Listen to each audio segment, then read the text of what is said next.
നമ്മൾ ഇന്ന് ഡിസ്കസ് ചെയ്യുന്നത് 106ാമത്തെ ഭേദഗതി നിയമമാണ്.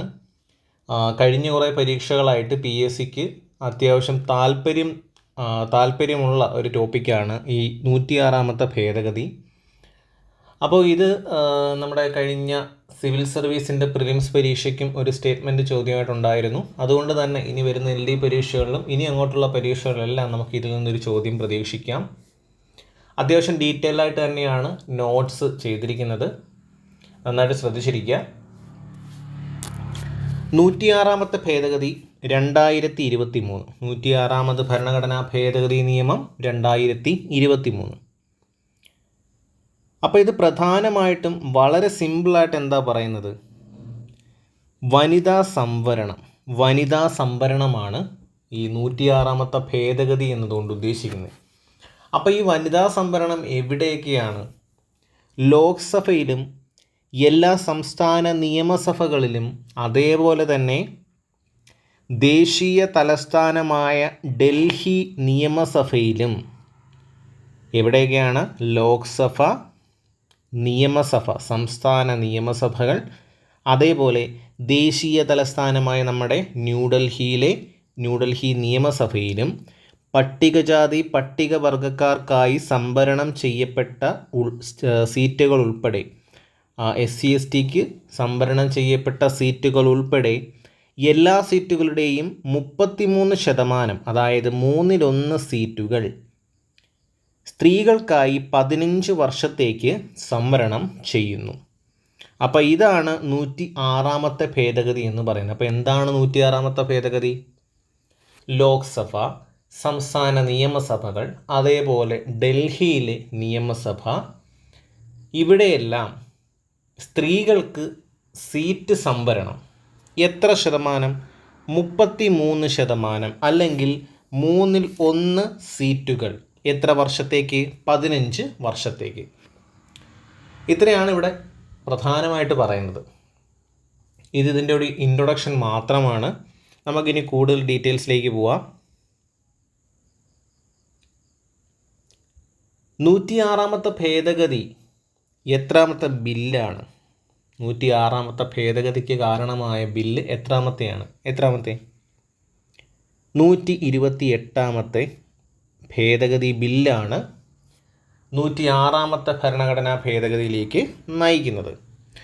അപ്പോൾ പുതിയ പാർലമെൻറ്റ് മന്ദിരത്തിൽ അവതരിപ്പിച്ച ആദ്യത്തെ ബില്ലാണ് നാരി ശക്തി വന്ദൻ അധിനിയം അഥവാ 106ാമത്തെ ഭരണഘടനാ ഭേദഗതി ബിൽ. ഈ 106ാമത്തെ ഭരണഘടനാ ഭേദഗതി ബില്ലിനെ അറിയപ്പെടുന്ന പേരാണ് നാരി ശക്തി വന്ദൻ അധിനിയം. ഓക്കെ, ഇതും നോട്ട് ചെയ്ത് വെച്ചോളാം. പുതിയ പാർലമെൻറ്റ് മന്ദിരത്തിൽ അവതരിപ്പിച്ച ആദ്യത്തെ ബില്ലും നോട്ട് ചെയ്ത് വെച്ചോളാം. ഏതാണ്? 128ാമത്തെ ബില്ലാണ് നാരി ശക്തി വന്ദൻ അധിനിയം. ഇനി ഒരു ബില്ല് പാസ്സാക്കുന്നതിന് ഒരുപാട് കടമ്പകളുണ്ടെന്ന് നമുക്കറിയാം. അതാദ്യം ലോകസഭയിൽ അവതരിപ്പിക്കുന്നു. ലോകസഭയിൽ അവതരിപ്പിക്കുന്നത് ആരാണ്? അന്നത്തെ കേന്ദ്ര നിയമ നീതി വകുപ്പ് മന്ത്രി അർജുൻ റാം മേഘ്വാളാണ്. കേന്ദ്ര നിയമ നീതി വകുപ്പ് മന്ത്രി അർജുൻ റാം മേഘ്വാളാണ് 2023 സെപ്റ്റംബർ 19 ലോക്സഭയിൽ അവതരിപ്പിക്കുന്നത്. തൊട്ടടുത്ത ദിവസം 2023 സെപ്റ്റംബർ 19 അവതരിപ്പിക്കുന്നു. 20 ലോക്സഭ പാസ്സാക്കുന്നു. ഈ ലോക്സഭ പാസ്സാക്കിയപ്പോൾ അന്ന് സഭയിൽ ഹാജരായിരുന്ന 456 പേരുണ്ടായിരുന്നു. അന്ന് സഭയിൽ 456 പേർ ഹാജരായിരുന്നു. അതിൽ 2 പേർ എതിർക്കുകയും 454 പേർ അനുകൂലിക്കുകയും ചെയ്തിട്ടാണ് ഈ ബില്ല് പാസ്സാവുന്നത്. അപ്പോൾ ശ്രദ്ധിക്കേണ്ടത് 456 പേരെന്നുണ്ടായിരുന്നു. അതിൽ 454 പേരിതിനെ അനുകൂലിച്ചു. പിന്നെന്ത് സംഭവിക്കുന്നു? അതിൽ 2 പേരിതിനെ എതിർക്കുന്നു. അപ്പോൾ ഈ എതിർക്കുന്നത് നമ്മളതൊക്കെ ഒന്ന് നോട്ട് ചെയ്ത് വയ്ക്കേണ്ട കാര്യമാണ്. ചിലപ്പോൾ PSCക്ക് ചോദിക്കാൻ കൊള്ളാവുന്നതാണെങ്കിലോ. ഓൾ ഇന്ത്യ മജ്ലിസ് ഇത്തിഹാദുൽ മുസ്ലിമീൻ എന്താണ്? ഓൾ ഇന്ത്യ മജ്ലിസ് ഇ ഇത്തിഹാദുൽ മുസ്ലിമീൻ എന്ന വിഭാഗത്തിലുള്ള 2 പേരാണ് ഇതിനെ എതിർത്ത് സംസാരിച്ചത്. ഓക്കെ, അപ്പോൾ ഓൾ ഇന്ത്യ മജ്ലിസ് ഇ ഇത്തിഹാദുൽ മുസ്ലിമിൽ നിന്നുള്ള 2 പേരാണ് ഇതിനെ എതിർത്ത് വോട്ട് ചെയ്തത്. AIMIM. Okay, AIMIM all India മജ്ലിസ് ഇ ഇത്തിഹാദുൽ മുസ്ലിമീൻ. അപ്പോൾ 2 പേരാണ് എതിർത്ത് വോട്ട് ചെയ്തതെന്ന് ഓർത്ത് വെച്ചേക്കുക. പക്ഷേ നിങ്ങളവിടെ ശ്രദ്ധിക്കേണ്ട ഒരു പോയിൻ്റ് ഉണ്ട്. ഇതിൽ നിന്ന് ആരെങ്കിലും മാറി നിന്നിട്ടുണ്ടോ? ഇല്ല. വോട്ടിങ്ങിൽ നിന്നും ആരും വിട്ടു നിന്നില്ല. അതാണ് നമ്മൾ പറഞ്ഞത്, 456 പേരിൽ നിന്നും 2 പേരെ എതിർത്ത് വോട്ട് ചെയ്തു. അവർ വോട്ട് ചെയ്യാതിരുന്നില്ല, അവരെതിർത്ത് വോട്ട് ചെയ്തു. 454 പേര് അനുകൂലിച്ച് വോട്ട് ചെയ്തു. അപ്പോൾ എല്ലാവരും ആയല്ലോ. ചിലപ്പോൾ സ്റ്റേറ്റ്മെൻറ്റിനകത്ത് ഇങ്ങനൊരു സാധനം കുത്തിക്കയറ്റി നമ്മളെ ഒന്ന് കൺഫ്യൂസ് ചെയ്യാൻ അവർ ശ്രമിച്ചേക്കാം. അപ്പോൾ ഇതുകൂടി ശ്രദ്ധിച്ചു വെച്ചേക്കാം. Okay, next രാജ്യസഭയാണ്.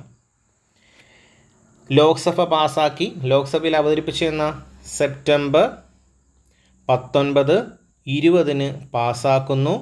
21 രാജ്യസഭ പാസ്സാക്കുന്നു. 21 രാജ്യസഭ പാസ്സാക്കുന്നു. പഠിക്കാൻ പാടൊന്നുമില്ല. 19, 20, 21 സിമ്പിളാണ്. 19, 20, 21. അപ്പോൾ 21 രാജ്യസഭ പാസ്സാക്കുന്നു. അന്ന് വോട്ട് ചെയ്ത് 214 പേരാണ് വോട്ട് ചെയ്തത്. അതിനുശേഷം PSC 2 വട്ടം ചോദിച്ച ചോദ്യമാണ്. 2023 സെപ്റ്റംബർ 28 ഇത് നിയമമാകുന്നത്. കാരണം എന്താ? രാഷ്ട്രപതി ഒപ്പുവയ്ക്കുന്നു എന്നാണ്. 2023 സെപ്റ്റംബർ 28 ഇത് രാഷ്ട്രപതി ഒപ്പുവയ്ക്കുന്നത്. ആ ഡേറ്റ് കൃത്യമായിട്ട് പഠിച്ചു വെച്ചേക്കുക. ഒന്നുകൂടി പറയാം, 19, 20 ഈ 2 ഡേറ്റ് എന്താ പ്രത്യേകത? ലോക്സഭ. 21 എന്താ? രാജ്യസഭ. അതിനുശേഷം ഒരു 7 ദിവസം കഴിഞ്ഞപ്പോൾ, അതിനുശേഷം ഒരാഴ്ച കൃത്യം കഴിഞ്ഞപ്പോൾ പ്രസിഡൻറ്റ് ഒപ്പുവയ്ക്കുന്നു 28-ാം തീയതി. ഇത്രയും ഓക്കെ അല്ലേ? ഇത്രയും പഠിച്ചു വെച്ചാൽ നിങ്ങൾക്കൊരു മാർക്ക് എവിടുന്നേലും ചോദിക്കും. കാര്യം രാജ്യസഭ പാസ്സാക്കിയ തീയതി ചോദിച്ചിട്ടുണ്ട്. അതേപോലെ തന്നെ രാഷ്ട്രപതി ഒപ്പുവെച്ചത് അല്ലെങ്കിൽ ഇത് നിയമമായത്, ഈ ബില്ല് പാസ്സായത്, ഈ ബില്ല് നിയമമായതെന്ന് പറഞ്ഞ ചോദ്യം PSC ചോദിച്ചിട്ടുണ്ട്. അപ്പോൾ രാഷ്ട്രപതി ഒപ്പുവെച്ചത് പഠിച്ചു വെച്ചേക്കുക. 28 രാഷ്ട്രപതി ഒപ്പുവെച്ചത്. 19 ലോക്സഭയിൽ അവതരിപ്പിക്കുന്നു. 20 ലോക്സഭ പാസ്സാക്കുന്നു. 21 രാജ്യസഭ പാസ്സാക്കുന്നു. 28 പ്രസിഡൻറ്റ് ഒപ്പുവയ്ക്കുന്നു. ആര്? ദ്രൗപദി മുർമു ഒപ്പുവയ്ക്കുന്നു. ഇത്രയാണ് ഇതിൻ്റെ പ്രധാനപ്പെട്ട കീ പോയിൻറ്റ്സ്. ഇതൊരു ബേസ്മെൻറ്റ് മാത്രമാണ്. ഇനിയാണ് നമുക്ക് കൂടുതലായിട്ട് നോക്കേണ്ടത്. നെക്സ്റ്റ് PSC ചോദിക്കും, ഉറപ്പായിട്ടും ചോദിക്കും. 106ാമത്തെ ഭേദഗതി പ്രകാരം 239 AA എന്ന ആർട്ടിക്കിൾ മാത്രമാണ് ഭേദഗതി ചെയ്തത്. ശരിയാണോ അല്ലേ? അതായത് 3 പുതിയ ആർട്ടിക്കിൾ കൊണ്ടുവരികയും 1 ആർട്ടിക്കിളിനെ ഭേദഗതി ചെയ്യുകയാണ് ഇവിടെ നടക്കുന്നത്. അതായത് 239 AA മാത്രമാണ് ഭേദഗതി ചെയ്യുന്നത് എന്ന് പഠിച്ചു വെച്ചേക്കുക. നിങ്ങൾക്ക് കൺഫ്യൂസിങ് ഉണ്ടാവരുത്. 239 AA ആണ് ഭേദഗതി ചെയ്തത്. എന്താണ് 239 AA പറയുന്നത്? ഡൽഹി നിയമസഭയിൽ വനിതാ സീറ്റ് സംവരണം. വളരെ സിമ്പിളായിട്ട് പഠിച്ചു വെച്ചേക്കുക. ഡൽഹി നിയമസഭയിലെ വനിതാ സീറ്റ് സംവരണമാണ് 239 AA പറയുന്നത്. പട്ടികജാതിക്കാർക്കായി നിശ്ചയിച്ചിട്ടുള്ള സീറ്റുകളുടെ 1/3 സ്ത്രീകൾക്ക് അനുവദിക്കും. ഓക്കെ, അപ്പോൾ നമ്മൾ നേരത്തെ പറഞ്ഞു, പട്ടികജാതി പട്ടികവർഗ വിഭാഗക്കാർക്ക് വേണ്ടി മാറ്റിവെച്ചിരിക്കുന്ന സീറ്റുകളിലും ഈ റിസർവേഷൻ ഉണ്ടായിരിക്കും എന്നാണ് പറയുന്നത്. സിമ്പിളായിട്ട് കേട്ടോ. അവിടെ നിങ്ങൾ ശ്രദ്ധിച്ചിരിക്കണം. ഇവിടെ നമ്മൾ എന്തിനെ പറ്റി പറയുന്നില്ല? OBCയെ പറ്റിയോ ഒന്നും പറയുന്നില്ല. OBCയെ കുറിച്ചൊന്നും നമ്മളിവിടെ പറയുന്നില്ല. ഞാൻ ഈ പറയുന്നത് ശ്രദ്ധിച്ച് വെച്ചേക്കുക. OBCയെ കുറിച്ച് നമ്മൾ വേറെ ഒരു ഇതിനെ കുറിച്ചും പറയുന്നില്ല. SC STയെ കുറിച്ച് മാത്രമാണ് പറയുന്നത്. ഇതെന്തുകൊണ്ടാണ് ഇവിടെ പറയാൻ കാരണം എന്ന് വെച്ചാൽ ഒരു ചോദ്യം വരും, അന്നേരം നിങ്ങൾക്ക് ചെയ്യാൻ പറ്റണം. ഓക്കെ, നെക്സ്റ്റ് നേരിട്ടുള്ള തിരഞ്ഞെടുപ്പ് ആവശ്യമുള്ള 1/3 സീറ്റുകളും പട്ടികജാതിക്കാർ ഉൾപ്പെടെ സ്ത്രീകൾക്കായി നീക്കിവെക്കും. അതാണ് നമ്മൾ നേരത്തെ പറഞ്ഞത്. ഇപ്പോൾ 239A എന്താണ് പറയുന്നത്? ഡൽഹിയിലെ കാര്യമാണ് ഇവിടെ പറയുന്നത്. അത്രയും ഓർത്താൽ മതി. 239A എന്താ പറയുന്നത്? ഡൽഹിയിലെ നിയമസഭയിലെ വനിതാ സംവരണം, വനിതാ സീറ്റ് സംവരണമാണ് 239A പറയുന്നത്. അപ്പം 106ാമത്തെ ഭേദഗതിയിൽ എന്ത് മാത്രമേ വരുന്നുള്ളൂ? ഒരേ ഒരു ആർട്ടിക്കിളെ ഭേദഗതി ചെയ്യുന്നുള്ളൂ. ഏത് ആർട്ടിക്കിളാണ്? 239AA മാത്രമാണ് ഭേദഗതി ചെയ്യുന്നത്. ഇനി പുതുതായി ഉൾപ്പെട്ടവ അല്ലെങ്കിൽ പുതുതായി ഉൾപ്പെടുത്തിയ ആർട്ടിക്കിൾ ഏതൊക്കെയാണെന്ന് നോക്കാം. Article 330A. എന്താണ് ആർട്ടിക്കിൾ 330A പറയുന്നത്? ലോക്സഭയിലെ വനിതാ സീറ്റ് സംവരണത്തെക്കുറിച്ചാണ് പറയുന്നത്. നിങ്ങൾ ഇത്രയും പഠിച്ചാൽ മതി. 330A എന്താ പറയുന്നത്? ലോക്സഭയിലെ വനിതാ സീറ്റ് സംവരണത്തെക്കുറിച്ച് മാത്രമാണ് 330A പറയുന്നത്. ഇനി ഇവിടെ സീറ്റ് നമ്മൾ നേരത്തെ പറഞ്ഞതുപോലെ തന്നെ, അതായത് 239AA പറഞ്ഞതുപോലെ തന്നെ സീറ്റുകളുടെ 1/3 പട്ടികജാതി അല്ലെങ്കിൽ പട്ടികവർഗത്തിൽപ്പെട്ട സ്ത്രീകൾക്ക് അർഹതയുണ്ട്. അതായത് റിസർവേഷൻ SC/ST സീറ്റുകളിലും റിസർവേഷൻ ബാധകമാണെന്നാണ് പറയുന്നത്. അത്രയും നിങ്ങളിവിടെ ശ്രദ്ധിച്ചാൽ മതി. കണ്ടേ, പട്ടികജാതി പട്ടികവർഗ വിഭാഗങ്ങളിൽ നിന്നുള്ള സ്ത്രീകൾക്കായി നീക്കിവെച്ചിരിക്കുന്ന സീറ്റുകളുടെ എണ്ണം ഇതിൽ ഉൾപ്പെടുന്നു. നിങ്ങൾ ഇത്രയും ഓർത്താൽ മതി, വലിച്ചു വാരിയൊന്നും പഠിക്കേണ്ട. ലോക്സഭയിലെ വനിതാ സീറ്റ് സംവരണം എന്താണ്? ആർട്ടിക്കിൾ 330A എന്ന് പഠിച്ചു വെച്ചാൽ മാത്രം മതി. ഓക്കെ. ഇനി എന്താണ് 332? ഇത് പഠിക്കാൻ ഈ ഒരു ആർട്ടിക്കിൾസ് ഏതൊക്കെയാണ് പുതുതായിട്ട് ചേർത്തെന്ന് പഠിക്കാനും നിങ്ങൾക്ക് ഈസിയാണ്. 330, 332, 334. ഇതൊരു സീരീസ് അല്ലേ? കോമൺ ഡിഫറൻസ് 2 ഇങ്ങനെ പോകുന്നു. ഓക്കെ. അപ്പോൾ 2 വെച്ച് കൂടി വരുന്നതാണ് ഈ ഒരു ആർട്ടിക്കിൾ. ജസ്റ്റ് ഒന്ന് പഠിച്ചു വെച്ചേക്കുക. അതിനൊരു ഓർഡറായിട്ട് തന്നെ 330A എന്താ? ലോക്സഭയെക്കുറിച്ച് പറയുന്നു. ഇനി 332 നിയമസഭയെക്കുറിച്ചാണ് പറയുന്നത്. 332A എന്താ പറയുന്നത്? നിയമസഭയിലെ സ്ത്രീകൾക്കായി നീക്കി വച്ചിരിക്കുന്ന സീറ്റുകൾ അല്ലെങ്കിൽ അവിടുത്തെ സംവരണത്തെക്കുറിച്ചാണ് 332 പറയുന്നത്. ഓക്കെ. 239A എന്താ പറഞ്ഞ്?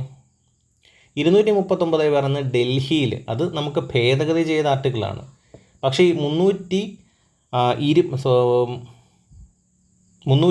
എന്താ പറയുന്നത്? 330A എന്താ പറഞ്ഞത്? 330A എന്താ പറഞ്ഞത്? അതിൽ പറയുന്നത് എന്താ? ലോക്സഭയിലെ സംവരണം, 332A നിയമസഭയിലെ സംവരണം. ഓക്കെയാണേ. ഇനി 334 പറയുന്നത് എന്താ? 334 ആർട്ടിക്കിളിൽ പറയുന്നത് സെൻസസും മണ്ഡല പുനർനിർണയവും കഴിഞ്ഞു മാത്രമേ നിയമം നടപ്പിലാവുകയുള്ളൂ. സെൻസസ് അതായത് ഓരോ 10 വർഷം കൂടുമ്പോൾ നടക്കുന്ന കാര്യമാണ്. ഇപ്പം നിലവിൽ സെൻസസ് നടന്നിട്ടുണ്ടോ? ഇല്ല. 2011 അവസാന സെൻസസ് നടന്നത്. അതിനുശേഷം നടക്കുന്നത് 2021 പക്ഷേ കൊറോണ കാരണം അത് നടന്നില്ല. ഇനി അടുത്ത സെൻസസും നടത്തി മണ്ഡല പുനർനിർണയവും കഴിഞ്ഞ് മാത്രമേ നിയമം നടപ്പിലാവൂ. അതായത് നിയമം നിലവിൽ വന്ന് 15 വർഷത്തേക്കാണ് സംവരണം. നമ്മൾ ആദ്യമേ പഠിച്ചു 15 വർഷത്തേക്ക്. നിയമം എന്നാണോ നിലവിൽ വരുന്നത്, ഇപ്പോൾ നിയമം നാളെ നിലവിൽ വരുവാണെങ്കിൽ നാളെ മുതൽ 15 വർഷത്തേക്കാണ് സംവരണം വെച്ചേക്കുന്നത്. അതിനുശേഷം വീണ്ടും വേണമെങ്കിൽ ഇതിനകത്ത് ഭേദഗതി വരുത്തി വീണ്ടും ഈ സംവരണം നീട്ടിക്കൊണ്ട് പോകാൻ സാധിക്കും. അപ്പം ഓരോ മണ്ഡല പുനർനിർണയത്തിന് ശേഷവും സ്ത്രീകൾക്ക് സംവരണം ചെയ്ത സീറ്റുകൾ മാറി മാറി വരും. ഓക്കെ. 15 എന്നുള്ള ടേം മറക്കരുത്. 15 വർഷത്തേക്കാണ് സംവരണം എന്ന ടേം മറക്കരുത്. ഏതൊക്കെ ആർട്ടിക്കിൾസാണ് ഭേദഗതി നടന്നത്, ഏതൊക്കെ ആർട്ടിക്കിൾസാണ് പുതുതായിട്ട് വന്നത് എന്നുള്ള കാര്യം മറക്കരുത്. ലോക്സഭയിൽ പാസ്സാക്കിയതും ലോക്സഭയിൽ അവതരിപ്പിച്ചതും, ലോക്സഭയിൽ ആരാണ് അവതരിപ്പിച്ചത്, രാജ്യസഭ എന്നാണ് പാസ്സാക്കിയത്, രാഷ്ട്രപതി എന്നാണ് ഒപ്പുവെച്ചത്, ഇത്രയും കാര്യങ്ങൾ മറക്കരുത്. ഓക്കെ. നമുക്കറിയാം ലോക്സഭയിലെ 543 സീറ്റുകളിൽ ഈ നിയമം നിലവിൽ വന്നാൽ അതിൽ 181 സീറ്റുകളിൽ വനിതാ പ്രാതിനിധ്യമുണ്ടായിരിക്കും. അതാണ് ഈ നിയമം എടുത്തു പറയുന്നത് കേട്ടോ. അപ്പോൾ ഈ നിയമം നിലവിൽ വരുമ്പോൾ 543 സീറ്റുകളിൽ 181 വനിതകൾക്കാണ്. എന്നാൽ ഇവിടെ പഠിക്കേണ്ടത് രാജ്യസഭയിലും സംസ്ഥാന നിയമസഭാ കൗൺസിലുകളിലും നമ്മൾ നേരത്തെ പഠിച്ച 3 കാര്യങ്ങൾ എന്തൊക്കെയാണ്? ഒന്ന് ഡൽഹി, ഒന്ന് മറ്റ് ഇന്ത്യയിലെ സംസ്ഥാനങ്ങളിലെ എല്ലാ നിയമസഭകളിലും, 3 എന്താ പഠിച്ചത്? ലോക്സഭ. ഈ 3 കാറ്റഗറി മാത്രമേ ഇതിനകത്ത് വരുന്നുള്ളൂ. അപ്പോൾ നിങ്ങൾ പ്രതീക്ഷിക്കേണ്ട എന്താ? ചുവടെ തന്നിരിക്കുന്നവയിൽ എവിടെയെല്ലാമാണ് 106ാമത്തെ ഭരണഘടനാ ഭേദഗതി പ്രാബല്യത്തിൽ വരുന്നത്, അല്ലെങ്കിൽ അതുമായി ബന്ധപ്പെട്ടത്? ഓപ്ഷനകത്ത് ഉറപ്പായിട്ടും നിയമസഭ കൗൺസിലുകൾ കാണും, രാജ്യസഭ കാണും, ലോക്സഭ കാണും, ഡൽഹി നിയമസഭ കാണും. ഏതൊക്കെയാണ് ശരി? ഡൽഹി നിയമസഭയും ലോക്സഭയും. രാജ്യസഭയും സംസ്ഥാന നിയമസഭാ കൗൺസിലുകളും ഈ വനിതാ സംവരണം ഉണ്ടാകില്ല എന്ന് ഓർത്തു വച്ചേക്കുക. 2024 പൊതുതെരഞ്ഞെടുപ്പിൽ സംവരണം ഉണ്ടാകില്ല. 2024 പൊതുതെരഞ്ഞെടുപ്പിൽ സംവരണം ഉണ്ടാകില്ല. 2029 മുതൽ വേണമെങ്കിൽ ഉണ്ടായേക്കാം. പ്രതീക്ഷിക്കാം. പ്രതീക്ഷിതം മാത്രമാണ്, പ്രതീക്ഷിക്കാം എന്നാണ് ഇവിടെ പറഞ്ഞു വയ്ക്കുന്നത്. ഇത്രയും ക്ലിയർ ആയി എന്ന് വിശ്വസിക്കുന്നു. ക്ലിയർ ആയെങ്കിൽ നമുക്ക് കുറച്ച് ചോദ്യങ്ങൾ ചെയ്തു നോക്കാം. അതായത്, consider the following statements regarding Nari Shakti Vandan Adhiniyam. അപ്പം നമ്മളിപ്പോൾ പഠിച്ച 106ാമത്തെ ഭേദഗതി, അതായത് നാരി ശക്തി വന്ദൻ അധിനിയം, അതുമായി ബന്ധപ്പെട്ടൊരു 3 സ്റ്റേറ്റ്മെൻറ്റ് ഇവിടെ കൊടുത്തിട്ടുണ്ട്. നമുക്കൊന്ന് വായിച്ചു നോക്കാം. Provisions will come into effect from the 18th Lok Sabha. 18ാം ലോക്സഭ മുതൽ ഇത് നിലവിൽ വരും. This will be in force for 15 years after becoming an act. ഇത് നിയമമായിട്ട് പ്രാബല്യത്തിൽ വരുമ്പോൾ, ഈ നിയമം പ്രാബല്യത്തിൽ വന്നതിന് ശേഷം 15 വർഷത്തേക്കാണിത് വരുന്നത്. ഇപ്പം വരുന്ന നിയമം ഇത് 15 വർഷത്തേക്കാണ് വരുന്നത്. There are provisions for the reservation of seats for scheduled caste women within the quota reserved for scheduled caste. അപ്പോൾ നമ്മൾ അതും പഠിച്ചതാണ്. SC/STയുടെ കാര്യം വരുമ്പോൾ ഓക്കെ, കണ്ണും പൂട്ടി പറയാം. നമുക്ക് മനസ്സിലായോ? കണ്ണും പൂട്ടി നമുക്കിവിടെ പറയാം. ഇനി ഇതിലേതെല്ലാമാണ് ശരി? 1, 2, 3 എല്ലാം ശരിയാണ്. 1/2 ശരിയാണ്. 2/3 ശരിയാണ്. 1/3 ശരിയാണ്. ഇതിലേതാണ് ശരി? ഈ 18ാം ലോക്സഭ മുതൽ ഇത് നിലവിൽ വരുന്നുണ്ടോ? ഈ 18ാം ലോക്സഭ, നമ്മുടെ ഇപ്പോൾ 2024 നടന്ന ഇലക്ഷൻ 18ാമത്തെ ലോക്സഭ മുതൽ ഇത് പ്രാബല്യത്തിൽ വരുന്നുണ്ടോ? ഇല്ല. നമ്മൾ ഈ നോട്ട്സ് പഠിച്ച് നിർത്തിയത് എവിടെയാണ്? 2029 മുതൽ പ്രതീക്ഷ മതി, അതായത് 19ാമത്തെ ലോക്സഭ മുതൽ പ്രതീക്ഷ മതി എന്നാണ് നമ്മൾ നിർത്തിയത്. അപ്പോൾ പ്രൊവിഷൻസ്, ഈ ഒരു നിയമം പ്രാബല്യത്തിൽ വരുന്നത് ഈ 18ാം ലോക്സഭ മുതലല്ല എന്ന് പഠിച്ചു വെച്ചേക്കുക. പിന്നെ അതേപോലെ this will be in force for 15 years. 10 വർഷമാണോ 15 വർഷമാണോ? 15 വർഷമാണ്. അത് ശരിയാണ്. അപ്പോൾ ഇതിനകത്ത് റിസർവേഷൻ, ഇപ്പോൾ ഷെഡ്യൂൾഡ് കാസ്റ്റിന് റിസർവ് ചെയ്ത സീറ്റുകളും എന്തിനു വിധേയമാണ്? ഈ ഒരു നിയമം നിലവിൽ വന്നാൽ സംവരണത്തിന് വിധേയമാണ്. ശരിയാണോ അല്ലേ? അവിടെ ഷെഡ്യൂൾഡ് കാസ്റ്റ് എന്നുള്ള കാര്യം ഓർത്ത് വെച്ചേക്കുക. ഷെഡ്യൂൾഡ് കാസ്റ്റ് വിമൺ എന്നുള്ള കാര്യം ഓർത്ത് വെച്ചേക്കുക. അത് ഞാൻ ഓൾറെഡി ആ നോട്ട്സിനകത്ത് ഞാൻ പറഞ്ഞിട്ടുണ്ടായിരുന്നു. അപ്പോൾ ഇത് ശരിയല്ലേ? ശരിയാണ്. അപ്പോൾ ഏതൊക്കെയാണ് ശരി? 2ഉം 3ഉമാണ് ശരി. ഓപ്ഷൻ സി 2ഉം 3ഉമാണ് ശരി. ഇത് 2024 സിവിൽ സർവീസിൻ്റെ ക്വസ്റ്റ്യനാണ്. സിവിൽ സർവീസിൻ്റെ ക്വസ്റ്റ്യനാണ്. നോട്ട് ചെയ്തേക്കുക. PSC ഇതുപോലെ തന്നെ കോപ്പി പേസ്റ്റ് അടിച്ച് ചോദിക്കാൻ സാധ്യതയുണ്ട്. ഓക്കെ, നെക്സ്റ്റ്, നാരി ശക്തി വന്ദൻ അധിനിയം ബില്ല് ലോക്സഭ പാസ്സാക്കിയതെന്ന്. ലോക്സഭയിൽ അവതരിപ്പിച്ചതെന്ന 19-ന്. ലോക്സഭ പാസ്സാക്കിയതോ 20-ന്. ഏത് 20-ന്? 2003 സെപ്റ്റംബർ 20-ന്. ഓപ്ഷൻ സി ആണ് ശരി. ഓക്കെയാണേ. സെപ്റ്റംബർ 28-ന് എന്താ പ്രത്യേകത? പ്രസിഡന്റ് ഒപ്പുവയ്ക്കുന്നു. ഓക്കെ, നെക്സ്റ്റ്, 106ാം ഭരണഘടനാ ഭേദഗതിയിലൂടെ വരുത്തിയ പ്രധാന മാറ്റങ്ങൾ. ഞാൻ ഓൾറെഡി നേരത്തെ പറഞ്ഞിരുന്നു, നിങ്ങൾ ശ്രദ്ധിച്ചിരിക്കാൻ പറഞ്ഞിരുന്നു. ചില പോർഷൻസ് വരുമ്പോൾ അത് നിങ്ങൾക്ക് ഇവിടെ കാണാം. ഭേദഗതി ചെയ്ത ആർട്ടിക്കിൾ 239A ഭേദഗതി ചെയ്ത് ശരിയാണോ അല്ലേ? ശരിയാണ്. ആർട്ടിക്കിൾ 330A 332A എന്നിവ ഉൾപ്പെടുത്തി. ശരിയാണോ അല്ലേ? ശരിയാണ്. കൂടെ ഒന്നുകൂടെ 334Aയും കൂടിയുണ്ട്. പക്ഷേ ഈ ഓപ്ഷനകത്ത് തന്നേക്കുന്നത് എന്താ? 330Aയും 332Aയും കൂട്ടിച്ചേർത്തുന്നല്ലേ? അത് ശരിയല്ലേ? അപ്പോൾ അത് ശരിയാണ്. OBC സ്ത്രീകൾക്ക് പ്രത്യേക സംവരണം അങ്ങനെ പറഞ്ഞിട്ടുണ്ടോ? OBC സ്ത്രീകൾക്ക് പ്രത്യേക സംവരണം എന്ന് പറഞ്ഞിട്ടുണ്ടോ? സ്ത്രീകൾക്ക് പ്രത്യേക സംവരണം എന്ന് മാത്രമേ പറഞ്ഞിട്ടുള്ളൂ. അതും SC/ST റിസർവ് ചെയ്ത സീറ്റുകളിലും സംവരണമുണ്ടെന്നാണ് പറഞ്ഞിരിക്കുന്നത്. അപ്പോൾ സ്ത്രീകൾക്ക് പ്രത്യേക സംവരണം എന്ന് മാത്രമേ പറഞ്ഞിട്ടുള്ളൂ. OBC സ്ത്രീകൾക്കെന്നൊന്നും പറഞ്ഞിട്ടില്ല. സ്ത്രീകൾക്ക് സംവരണം എന്ന് മാത്രമേ പറഞ്ഞിട്ടുള്ളൂ.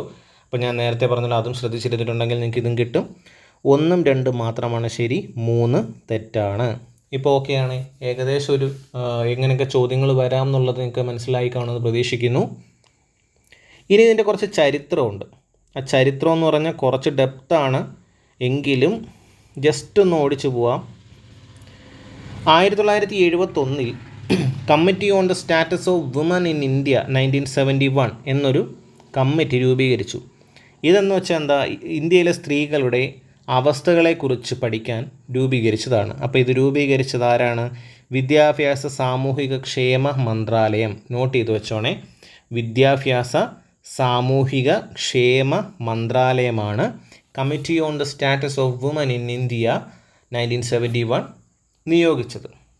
1971 ഈ കമ്മിറ്റി രൂപീകരിച്ചത്. കമ്മിറ്റി റിപ്പോർട്ട് സമർപ്പിച്ചത് 1974 റിപ്പോർട്ടിൽ പറഞ്ഞ എന്താ? തദ്ദേശ സ്വയംഭരണ സ്ഥാപനങ്ങളിൽ വനിതകൾക്ക് നിശ്ചിത ശതമാനം സീറ്റ് സംവരണം ഉണ്ടായിരിക്കണം.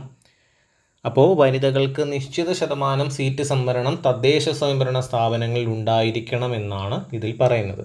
ഇവിടെ ലോക്സഭയിലേക്കോ നിയമസഭയിലേക്കോ എന്നുള്ള കാര്യമൊന്നും ഇവിടെ ചർച്ച ചെയ്യുന്നില്ല. നമ്മളിവിടെ വരുന്ന എന്തുമാത്രമാണ്?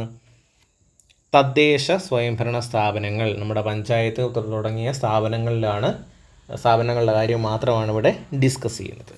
നെക്സ്റ്റ് എന്താ പറയുന്നത്? 1987 മാർഗരറ്റ് ആൽവ 1987 രാജീവ് ഗാന്ധി സർക്കാർ നിയോഗിച്ചൊരു കമ്മിറ്റിയാണ് കമ്മിറ്റി അണ്ടർ മാർഗരറ്റ് ആൽവ 1987. കേന്ദ്രമന്ത്രി മാർഗരറ്റ് ആൽവയുടെ നേതൃത്വത്തിലുള്ള 14-അംഗ കമ്മിറ്റി.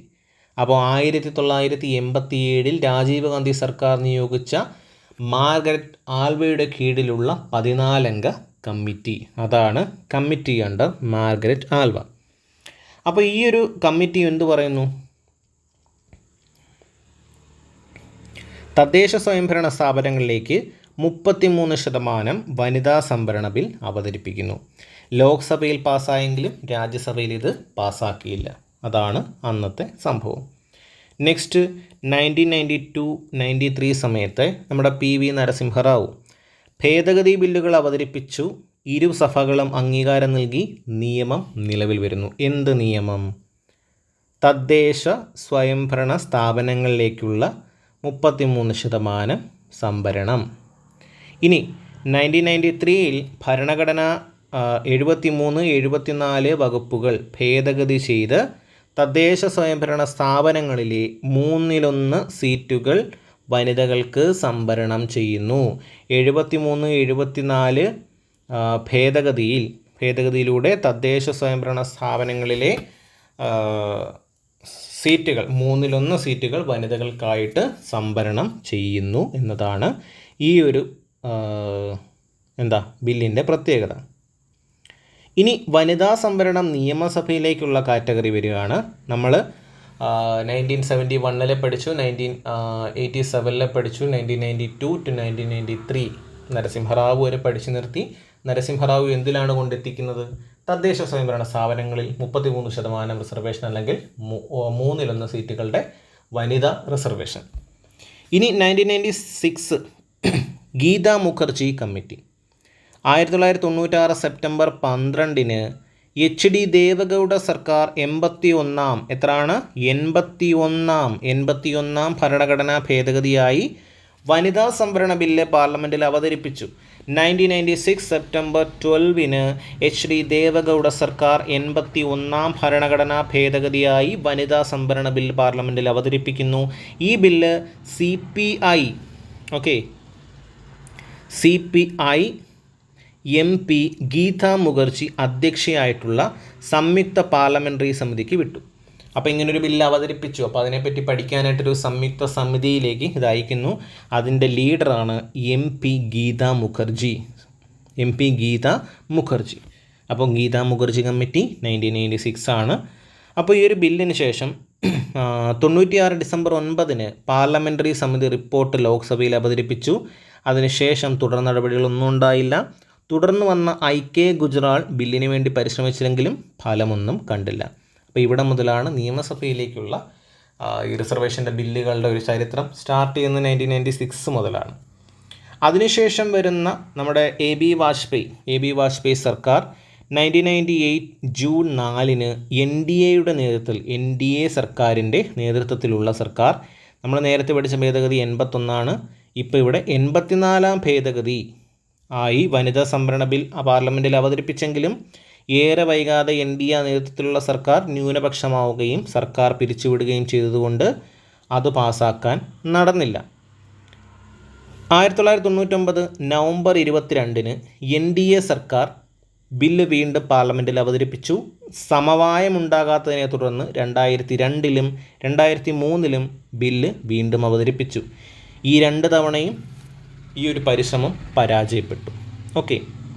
അടുത്തതായിട്ട് NDA സർക്കാർ കഴിഞ്ഞ് UPA സർക്കാരാണ് വരുന്നത്. 2004 മെയ്യിൽ UPAയുടെ പൊതു മിനിമം പരിപാടിയിൽ ഉൾപ്പെടുത്തിയ വനിതാ സംവരണ ബിൽ യാഥാർത്ഥ്യമാക്കുന്നതിന് സർക്കാർ പ്രഖ്യാപനം നടത്തുകയുണ്ടായി. 2008 മെയ് 6 108-ാം, നമ്മൾ 81 പഠിച്ചു, 84 പഠിച്ചു, ഇത് 108-ാം ഭേദഗതി ബിൽ രാജ്യസഭയിൽ അവതരിപ്പിച്ച് നീതികാര്യ സ്റ്റാൻഡിംഗ് കമ്മിറ്റിയുടെ പരിഗണനയ്ക്ക് വിടുകയും ചെയ്തു. അങ്ങനെ 2009 ഡിസംബർ 17 സ്റ്റാൻഡിംഗ് കമ്മിറ്റി റിപ്പോർട്ട് പാർലമെൻറ്റിൽ 2 സഭകളിലും വെച്ചു. സമാജ്വാദി പാർട്ടിയും JDUവും RJD എന്നീ പാർട്ടികൾ പ്രതിഷേധവുമായി രംഗത്ത് വരുന്നു. 2010 ഫെബ്രുവരി 22 ബില്ല് പാസ്സാക്കാൻ സർക്കാർ പ്രതിജ്ഞാബദ്ധമാണെന്ന് ആര് പറയുന്നു? പ്രതിഭാ ദേവി സിംഗ് പാട്ടീൽ, നമ്മുടെ അന്നത്തെ രാഷ്ട്രപതി പ്രതിഭ പാട്ടീൽ പറയുന്നു ഇത് പാസ്സാക്കണം എന്ന് പറയുന്നു. 2010 ഫെബ്രുവരി 25 കേന്ദ്രമന്ത്രിസഭ ബില്ലിന് അംഗീകാരം നൽകുന്നു. അതിനുശേഷം അന്തർദേശീയ വനിതാ ദിനം 2010 അന്തർദേശീയ വനിതാ ദിനമായ മാർച്ച് 8 ബില്ല് രാജ്യസഭയിൽ അവതരിപ്പിക്കുന്നു. ബഹളത്തെ തുടർന്ന് വോട്ടെടുപ്പ് മാറ്റിവെക്കുന്നു. SP, RJD എന്നീ പാർട്ടികൾ സർക്കാരിന് പിന്തുണ പിൻവലിക്കുമെന്ന് പ്രഖ്യാപിക്കുന്നു. ഇവിടെ വരെ ഈ സംഭവബഹുലമായ കാര്യങ്ങളാണ്. അതിനുശേഷം 2010 മാർച്ച് 9 ബില്ല് രാജ്യസഭയിൽ വോട്ടെടുപ്പിനിട്ടു. 1-നെതിരെ 186 വോട്ടുകൾക്ക് ബില്ല് രാജ്യസഭ പാസ്സാക്കി. പക്ഷേ ഇതാദ്യം അവതരിപ്പിച്ചത് രാജ്യസഭയിലാട്ടോ, പിന്നീടത് ലോക്സഭയിലെത്തിയില്ല. അതിനുശേഷം 2013 ഒരു കമ്മിറ്റി രൂപീകരിക്കുന്നുണ്ട്. Committee on the status of woman എന്ന് പറഞ്ഞൊരു കമ്മിറ്റി രൂപീകരിക്കുന്നുണ്ട്. ഇത്രയും ചരിത്രങ്ങളെല്ലാം കഴിഞ്ഞതിന് ശേഷമാണ് 2023 സെപ്റ്റംബർ 28 നമ്മുടെ രാഷ്ട്രപതി ബില്ലിൽ ഒപ്പുവയ്ക്കുന്നത്. അവിടം വരെയുള്ള ചരിത്രമാണ് ഇത്. നിങ്ങൾ കാണാപ്പാടമൊന്നും പഠിക്കേണ്ട, ചുമ്മാ അത് ഓടിച്ചു നോക്കിയാൽ അതൊരു വായിക്കാനുള്ളൊരു രസത്തിന്, ഈ നിയമം ഇവിടം വരെ എങ്ങനെ വന്നു എന്നും അറിയാൻ വേണ്ടി മാത്രം ഒന്ന് ഓർത്തു വെച്ചാൽ മതി. 239 AA, 330A, 332, 334A എന്നീ ആർട്ടിക്കിൾസ് പഠിക്കുക.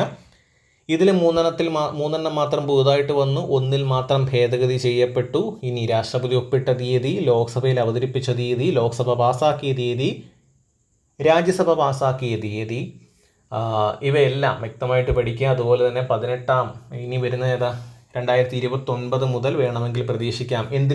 എന്തിനു ശേഷം സെൻസസിനും അതുപോലെ തന്നെ മണ്ഡല പുനർനിർണയത്തിനു ശേഷം മാത്രമേ ബില്ലിൻ്റെ ഫൈനൽ കാര്യങ്ങളെല്ലാം റെഡിയാവത്തുള്ളൂ, അതായത് നിയമം നിലവിൽ വരത്തുള്ളൂ. അപ്പോൾ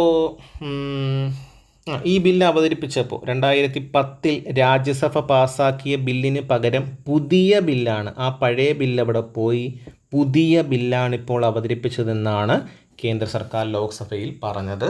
അപ്പോൾ ഇത്രയാണ് നിങ്ങൾ നന്നായിട്ട് ഡീറ്റെയിൽ ആയിട്ട് പഠിക്കേണ്ടത്. ഓക്കെ, 2010 നമ്മൾ ചരിത്രം പറഞ്ഞു വെച്ചു. ഓക്കെ, രാജ്യസഭയിൽ പാസ്സായെങ്കിലും ലോക്സഭയിലേക്ക് അത് വന്നില്ല എന്ന് വരെ നമ്മൾ പറഞ്ഞു വെച്ചു അവിടെ. അതിനുശേഷം 2023 സർക്കാർ വരുന്നു, സർക്കാർ ഇത് അവതരിപ്പിച്ചിട്ട് പറയുന്നു 2010 രാജ്യസഭ പാസ്സാക്കിയ ബില്ലിന് പകരം പുതിയ ബില്ലാണ് ഇപ്പോൾ അവതരിപ്പിച്ചിരിക്കുന്നത്, പഴയതിനിവിടെ ഒരു പ്രസക്തിയും ഇല്ല എന്ന് പറഞ്ഞു വയ്ക്കുന്നു. ഇത്രയുമാണ് ഇത് ഡീറ്റെയിൽ ആയിട്ട് പഠിക്കേണ്ടത്. ഈ പറഞ്ഞ ചരിത്രവും കാര്യങ്ങളും നിങ്ങൾ ഡീറ്റെയിൽ ആയിട്ട് നോക്കണം, ജസ്റ്റ് ഒന്ന് ഓടിച്ചു വിടുക. Okay, all the best.